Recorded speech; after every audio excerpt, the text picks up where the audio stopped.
שוב, אותה שאלה, איך אני יכול להבטיח שאני לא אחטא שוב? איך אני יכול, אני מרגיש ליצן, אני אומר, אשמנו בגדנו, ואני יודע, ריבונו של עולם, אני יודע איפה אני נמצא. כאילו מה אני עושה? אני צחוק, כל יום אני מגיע אותו דבר. מה זה הדבר הזה? באמת, אני אמצא תשובה, יסוד מאוד גדול. כשאני בא לקדוש ברוך הוא, אני אומר לו, אבא תעזור לי. אבא, אני לא מחביא כלום, אני תמיד אספר לך את כל מה שקורה איתי.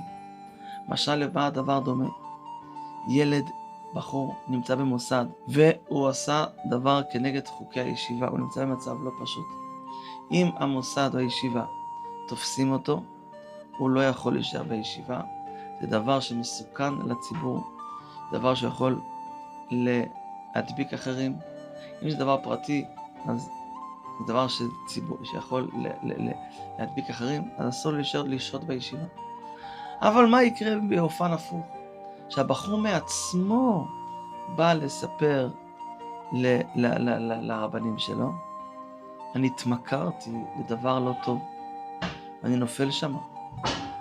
אני אומר לכם, אני מודיע לכם, תעזרו לי, תרחמו עליי. אני לא יודע איך לצאת מזה, התמכרתי לזה דבר.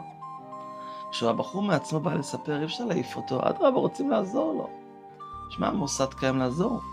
מתי המוסד תקיף? כשהבן אדם לא רוצה עזרה, הוא מתעקש, אתם מתערבים לי בחיים. אבל כשבן אדם עצמו, כשהילד עצמו מגיע ומספר, מבקש עזרה, מה אומר לו הרב? בוא, אני איתך, אני אעזור לך. דבר אחד אני צריך ממך, אמון. אמון זה אומר שאתה מספר לי כל מה שקורה איתך, כל יום. כל יום אתה בא, אומר לי איך אתה אוחז בהתמכרות, כמה נפלת, כמה זה, כמה חזקת, איך התמודדת עם זה. תבוא תספר לי, אני יודע שאתה איתי, אני יכול להשאיר אותך פה בישיבה, אני יודע שאתה לא תדביק לי אחרים. אני יודע שאתה איתי. כשאתה בא לספר לי, אני מחכה לך, אני לא דורש ממך שבשנייה אחת, ברגע אחד תהפך לצדי גדול. התמכרות זה לא פשוט לצאת מזה. אבל כשאתה בא לספר לי, אתה איתי, אתה אמיתי, יש אמון, אני איתך, מחכה לך, אני אעזור לך.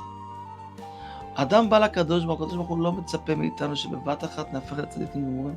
הקדוש ברוך הוא ברא לנו את היצר הרע. הקדוש ברוך הוא אומר דבר אחד, תבוא לספר לי כל יום. תתחייב שאתה איתי. וזה אני יכול להבטיח לקדוש ברוך הוא. אני לא יכול להבטיח שאני לא אפול. אני יכול להבטיח לו, אבא, אני כל יום אבוא לספר לך. אני לא אחביא ממך כלום. אני יודע על האמת, למרות שיהיה לי מאוד לא נעים. ואתמול ושלשום ושבוע שעבר ולפני חודש הבטחתי שאני לא...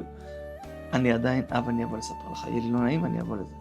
זה הקדוש ברוך הוא אומר, מחכה לך. כל כך קל לעשות תשובה, כל כך נעים לעשות תשובה, כל כך לא קשה.